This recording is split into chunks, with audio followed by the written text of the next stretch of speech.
Good morning, everyone. I'd like to follow up on Seth's comments from last week.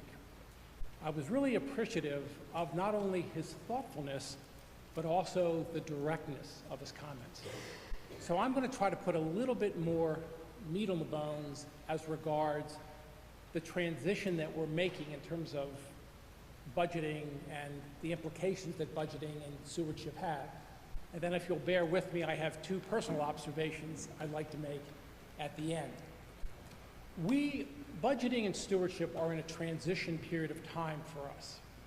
And we are in a very, very good place, as Jesse has said. Two things cause that transition. The first one is that we have a very nice endowment, which is done very well, and we should feel good about. Our financial advisor, Vanguard, has suggested, as they have along with other of their clients, that we start to draw down a little bit less from the endowment. So on one hand, you have the operating budget being funded by a little bit less of a drawdown.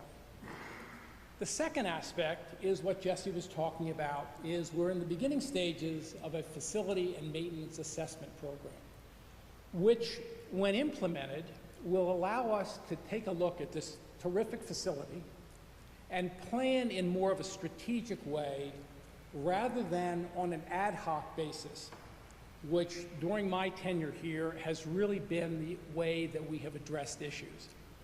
And we're at a transition point where we really can't do that anymore. So stewardship really falls between both the budgeting and capital expenditures. And so we really need your generosity. And as Seth indicated, to those of you who have never given, this is the time to do it. Please step up. To those of you who have given but have been somewhat reluctant to sign a pledge card, please take the initiative and sign the pledge card because it will help us from a budgeting point of view. And to those of you who have been so generous through the years, I do appreciate the continuing generosity that we are asking you to continue. So thank you for that. The other interesting thing is that not only does budgeting and stewardship handle us near term, but it also positions us for the future. And this church is also in a transition period as Jesse looks toward his retirement.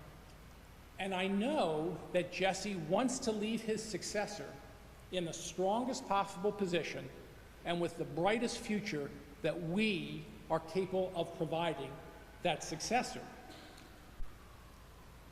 Now on to just two small personal observations. I've been a member of this church for 30 years, but equally important, I've been a member of this neighborhood for 40 years. And so when I look at the accomplishments of this church, and we all know them, it's Manna, Reading Buddies, it's our music program, it complements what's happened in our neighborhood with the Renaissance at Rittenhouse Square, Schuylkill River Banks, even youth baseball at Taney. All of those projects started, as you all know, with one person or group of people who then had an idea and galvanized community support and stewardship to really enliven and basically enhance everybody's lives, which we all participate in. Now, more of a personal observation, much to the chagrin of my wife and children, I am a sports buff. And I also like talking about sports. And I am, in every way, shape, and form, the unabashed homer.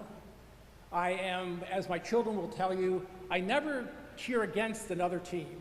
I'm just very loud for my own team. Quite honestly, First Church is my home team.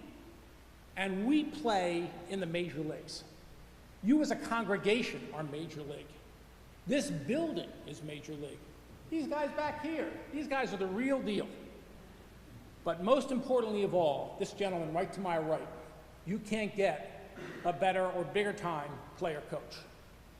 So with that being said, I'm just looking forward to a bright future, and the concern that we all have is to just make sure that we keep that momentum going. Thank you.